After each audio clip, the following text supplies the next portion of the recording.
चाणक्य ने अपने अपमान का बदला कैसे लिया? चाणक्य की कहानी। चाणक्य का जन्म एक बहुत ही निर्धन परिवार में 400 ईसा पूर्व में हुआ था।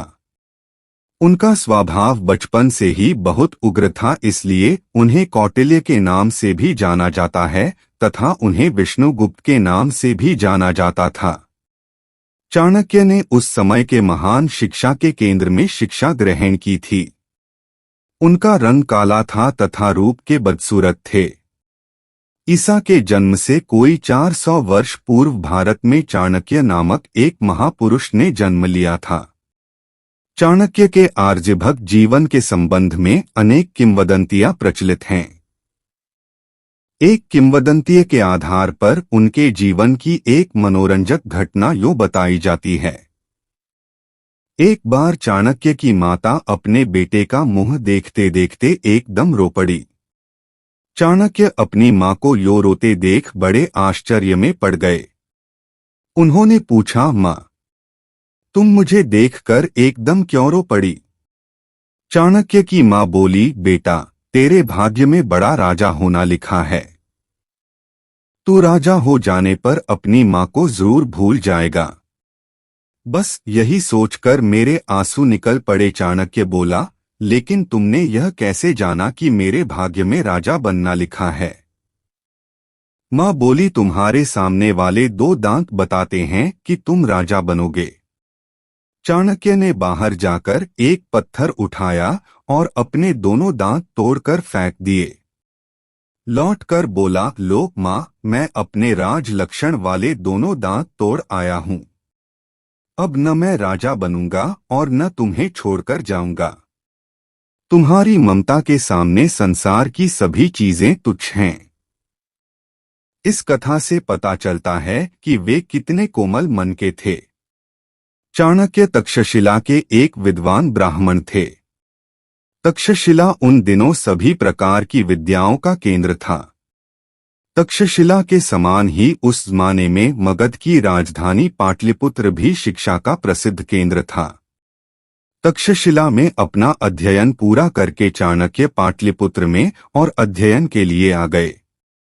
उस समय मगध के सिंहासन पर घनानंद नामक राजा बैठा था। घनानंद जाति का शूद्र था। वह बड़ा लोभी था और उसने प्रजा पर बहुत ज्यादा कर लगाकर अपने खजाने में बड़ा धन इकट्ठा कर लिया था। किंतु जिस समय चाणक्य पाटलिपुत्र पहुंचे, उस समय तक घनानंद के स्वभाव में बड़ा अंतर आ चुका था। दान बांटने के लिए उसने एक दानशाला खोल दी थी और उसके प्रबंध के लिए एक समिति बना दी थी। इसका अध्यक्ष कोई ब्राह्मण होता था। यह नियम बना दिया था कि समिति का अध्यक्ष 1 करोड़ मुद्रा तक का दान किसी को भी दे सकता है। चाणक्य विद्वान तो थे ही, अत शीघ्र ही उनकी योग्यता और विद्वता का सिक्का पाटलिपुत्र में भी जम गया। उन्हें दानशाला प्रबंध समिति का अध्यक्ष नियुक्त कर दिया गया। चाणक्य जहां विद्वान और अनोखी प्रतिभा वाले थे, वहां उनके साथ एक कठिनाई भी थी। वह बहुत ही बदसूरत और रंग के बिल्कुल काले थे। भाग्य की बात कि एक दिन घनानंद ने अपने दरबार में चाणक्य को बुलाया। इससे पहले उसने उन्हें देखा नहीं था। चाणक्य की सूरत देखते ही राजा को क्रोध चढ़ाया और उसने आज्ञा दी कि चाणक्य को दरबार से बाहर किया जाए। चाणक्य भला यह अपमान कैसे सहन कर सकते थे? उन्हें भी बहुत क्रोध आया। मारे गुस्से के थरथर कांपते हुए उन्होंने दरबार में अपनी चोटी खोल दी और राजा की तरफ मुंह करके बोले, नीच, तूने आज मेरा भरे दरबार में जो अपमान किया है, उसका बदला मैं तुझसे से अवश्य लूंगा। मैं तुझे और तेरे वंश को मलियामेट करके मगध के राज सिंहासन पर किसी कुलीन व्यक्ति को बिठाऊंगा। मैं जब तक ऐसा नहीं कर लूंगा, तब तक अपनी चोटी नहीं बांधूंगा। यह कहकर चाणक्य गुस्से में ही दरबार छोड़कर बाहर चले गए। वह पाटलिपुत्र से बाहर जा रहे थे कि तभी अचानक उनकी भेंट चंद्रगुप्त से हो गई। यही चंद्रगुप्त बाद में चंद्रगुप्त मौर्य के नाम से इतिहास में प्रसिद्ध हुए।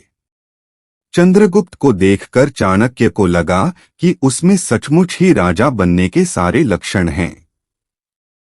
बस वह उसे अपने साथ लेकर तक्षशिला चले गए। वहां पर उन्होंने चंद्रगुप्त को 7-8 वर्ष तक शस्त्र विद्या और अन्य शास्त्रों की पूरी शिक्षा दी और अपनी देखरेख में उसे सब प्रकार की विद्याएं सिखाकर पटु बना दिया।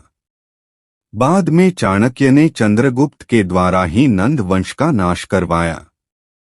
जिस समय चंद्रगुप्त तक्षशिला में चाणक्य के पास रहकर शस्त्र विद्या और शास्त्रों का अध्ययन कर रहा था, लगभग उसी समय भारत पर मकदूनिया के राजा सिकंदर ने हमला किया था। यह ईसा से 327 वर्ष पहले की बात है। सिकंदर सारे यूनान पर अधिकार कर चुका था और उसकी फौजें ईरान के विशाल साम्राज्य को रौंदती हुई भारत की तरफ बढ़ रही थीं। वह सारे संसार को जीतने का स्वप्न देख रहा था। सिकंदर के हमले के समय भारत के पश्चिमी भाग में सिंधु नदी की घाटी और पंजाब में अनेक छोटे छोटे राज्य थे। यूनान की प्रबल और सुसंगठित सेना के सामने ये छोटे छोटे राज्य टिक नहीं सके। कुछ राजाओं ने सिकंदर का बहादुरी से सामना किया।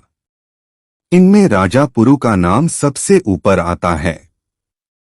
उसने सिकंदर की तूफानी बाढ़ को बहुत बहादुरी से रोका। इसकी कहानी पहले ही बताई जा चुकी है। यह कहानी भारत की नहीं बल्कि विश्व के इतिहास में सदैव याद रखी जाने वाली घटना है। दूसरे राजाओं की तरह पुरु भी युद्ध में पराजित हुआ, लेकिन सिकंदर और उसकी यूनानी फौज को मालूम हो गया कि भारतीयों से टकराना चट्टान के ऊपर सिर मारना है। उसकी हिम्मत व्यास नदी को पार करके आगे बढ़ने की नहीं रही और वह भारत के जीते हुए भाग पर अपने सूबेदार नियुक्त करके वापस लौट आया। चाणक्य और चंद्रगुप्त दोनों ने देखा कि किस तरह आपसी फूट के कारण भारत के पश्चिमी भाग पर यूनानियों का शासन स्थापित हो गया है। सिकंदर के लौट जाने पर चाणक्य ने देश को यूनानी शासन से मुक्त करवाने का बीड़ा उठाया। उसकी दृष्टि में विदेशी शासन सबसे बड़ी बुराई थी। उसने चंद्रगुप्त को आगे कर पंजाब में एक छोटी मोटी सेना एकत्र की और उसको इस सेना का सेनापति बनाया। चंद्रगुप्त के हाथ मजबूत करने के लिए चाणक्य ने पंजाब के कुछ पहाड़ी राजाओं को भी अपने साथ मिला लिया। चाणक्य की बुद्धि और चंद्रगुप्त के युद्ध कौशल के मिलने का ही फल था कि सिकंदर के हमले के 3 वर्ष के अंदर ही भारत भूमि से यूनानियों का सफाया हो गया और विदेशी शासन का निशान तक नहीं रहा। इसके बाद चाणक्य ने अपना ध्यान मगध की ओर किया। उन्हें अपनी प्रतिज्ञा अभी तक याद थी। वे नंद वंश का नाश करके चंद्रगुप्त को गद्दी पर बिठाने की योजना बनाने में लग गए। चाणक्य ने अपनी कूटनीति द्वारा राजा नंद के विरुद्ध एक षड्यंत्र रचा और अपने बुद्धि बल से उन्होंने इस षड्यंत्र को सफल बनाया। कूटनीति के सभी दाव लगाकर उन्होंने अंत में नंदवंश का विनाश करने की अपनी प्रतिज्ञा पूर्ण की। उन्होंने चंद्रगुप्त को न केवल मगध के सिंहासन पर ही बिठाया बल्कि बाद में मगध के साम्राज्य को फैलाने में भी उसकी बराबर सहायता की। चाणक्य निःसंदेह त्यागी थे। उन्होंने कभी भी महलों में रहना स्वीकार नहीं किया। चंद्रगुप्त जैसे महाप्रतापी सम्राट के प्रधानमंत्री होकर भी वे कुटिया में ही रहते थे, सादा खाना खाते थे और सादा वस्त्र पहनते थे। सारे साम्राज्य पर उनका हुक्म चलता था। चंद्रगुप्त स्वयं उनके सामने सिर झुकाकर खड़ा होता था। चाणक्य के समय भारत में 2 प्रकार की राज्य प्रणालियां थीं, राजतंत्र और गणतंत्र। उस समय भारत में जो गणतंत्र थे उनका राजकाल आजकल के गणतंत्रों की तरह प्रजा के चुने हुए प्रतिनिधियों द्वारा नहीं होता था। वह तो एक विशेष वंश में उत्पन्न लोगों के प्रतिनिधियों का तंत्र था। चाणक्य की सहमति में इन छोटे छोटे गणतंत्रों की तुलना में राजतंत्रों यानी राजा का शासन कहीं अधिक श्रेयस्कर था। इसीलिए उन्होंने अपने समय के छोटे छोटे गणतंत्रों को मिलाकर एक राजा की अधीनता स्वीकार करने की सहमति दी। चाणक्य के मत में राजा का आदर्श प्रजा के पालन व कल्याण की चिंता करना होना चाहिए। वही राजा अच्छा है जो प्रजा के सुख के आगे अपने सुख की परवाह न करे। प्रजा के सुखी होने में ही उसका अपना हित है। उन्होंने यह भी लिखा है कि राजा की आज्ञा के सामने वेद और धर्मशास्त्रों में दी गई हिदायतें तुच्छ हैं। राजधर्म, मंत्रियों की परिषद, राज्य व्यवस्था, राज्य के अर्थ की व्यवस्था, न्याय आदि विषयों पर चाणक्य ने अपने अर्थशास्त्र में बहुत विस्तार से लिखा है। यहाँ पर ऊपर कही गई इस बात को दोहरा देना काफी होगा कि राजा का हित प्रजा में है और यदि प्रजा सुखी है तो राजा भी सुखी रहेगा। चाणक्य की समिति में तलाक और विधवा विवाह की प्रथाएं धर्मसम्मत हैं। उन्होंने इनका समर्थन किया है। चाणक्य ने अपनी बुद्धि के चमत्कार से यूनानी शासकों को निकाल बाहर किया। साथ ही उन्होंने छोटे छोटे राज्यों को मिलाकर एक विशाल भारतीय साम्राज्य की नींव डलवाई। मित्रों, चाणक्य की कहानी अच्छी लगी हो तो लाइक, शेयर, सब्सक्राइब अवश्य करें। धन्यवाद।